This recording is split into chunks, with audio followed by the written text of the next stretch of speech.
We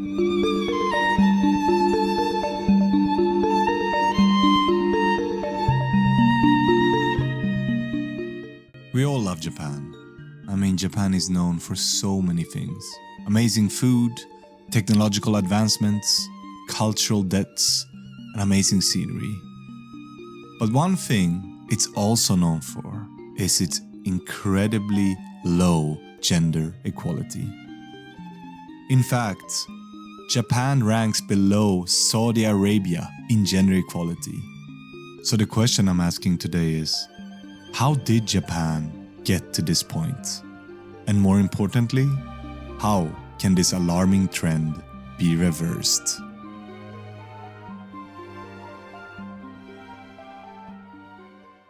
To give you some background, recent findings by the World Economic Forum have been nothing short of shocking. Japan has the worst representation of women in politics and business of any advanced democracy, ranking at an abysmal 125th place out of 146 countries. If you trace this back to 2006, Japan actually ranked 79 out of 115 countries, which basically means that the country is quickly moving in the wrong direction. This is not only bad for sociological reasons, it's also bad for the economy. A prime example of just how bad gender equality is in Japan can be seen in the case of the Japanese company Fujitsu, which designed a laptop called FluoroKiss. This laptop had horrible specs, was designed to look like a lipstick cover. It also had pre-installed software, such as an easier-to-use interface and daily horoscopes. All this to cater to what Fujitsu saw as the women market for laptops. The problem was that there were no designers or engineers at Fujitsu that were women. So the men just designed what they thought women would like. And rightly so, the laptop was ridiculed, and it stopped selling after just 1 year. Today, Fujitsu has lost out completely on the laptop market and is basically only making laptops in the Japanese market. A closer look at Japan's gender gap reveals that it's a multifaceted problem. Despite over 77% of Japanese women working, more than half hold non-regular jobs, which offer limited benefits, low wages, and even lower prestige. In contrast, only a third of working men are in such positions. Another issue that is really hard to measure in just statistics is the way women are expected to work, both inside and outside the workplace. Often expected to pour drinks for their male counterparts at social gatherings or be the tea lady if they're in an office workspace. To make matters worse, the people that could make a difference for women in Japan, the politicians, are almost exclusively men, especially in the ruling Liberal Democratic Party.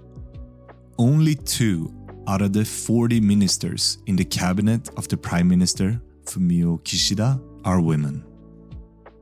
The future for Japan's women paints an even grimmer picture. With births falling below 800,000 and an aging population on the rise, Japan's economy is set to face significant strain. An older, more conservative population will likely stifle a push for progressive policies. And with an aging demographic, there will be a higher dependency on medical and social security systems.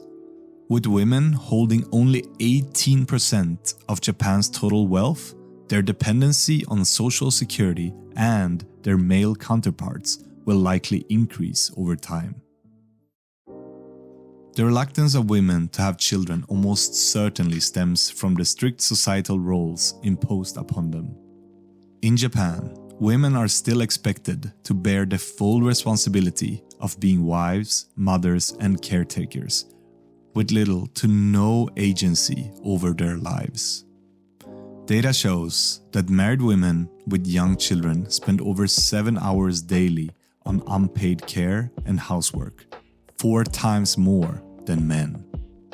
As a result, according to the data from the OECD, Japan has the highest proportion, 27%, of middle-aged women without children in the world. The benefits of fostering a more inclusive environment are clear, not only for Japan's women, but also for the overall economy.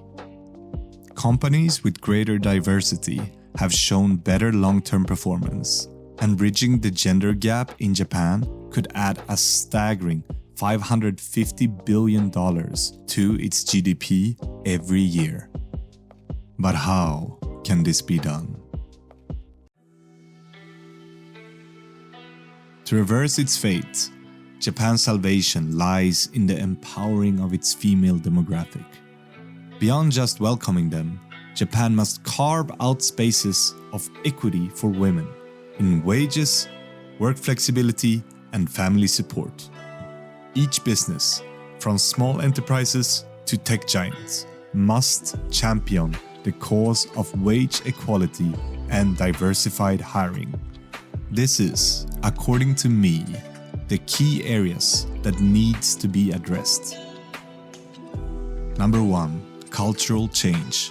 Society-wide campaigns need to be launched to challenge and change the deep-seated cultural norms that limit women's role.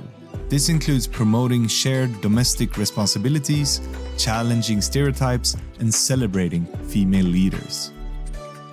In a nation where girl power, or joshi-ryoku, still refers to a woman's femininity, fashion sense, and ability to perform traditional female roles, it's time for seismic shifts.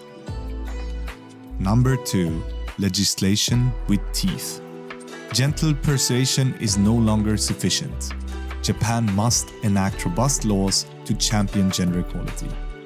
Quotas for women in pivotal leadership roles, be it in politics or in corporate corridors, should be mandated. And for those who choose to turn a blind eye, penalties must ensue. While not everyone may embrace such progressive politics, history offers a beacon.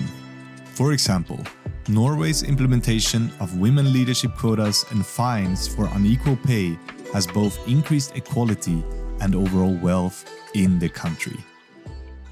Number 3. Pillars of support. Introducing more flexible working hours, improving parental leave policies, and increasing the availability of affordable childcare can help both men and women balance work and family life. In fact, countries that have implemented enforced parental leave for both parents have seen mothers' earnings rise by about 6.7% for every month of paternity leave taken by her husband. And lastly, point number 4, education. First and foremost, women need to be equipped with the skills for the future.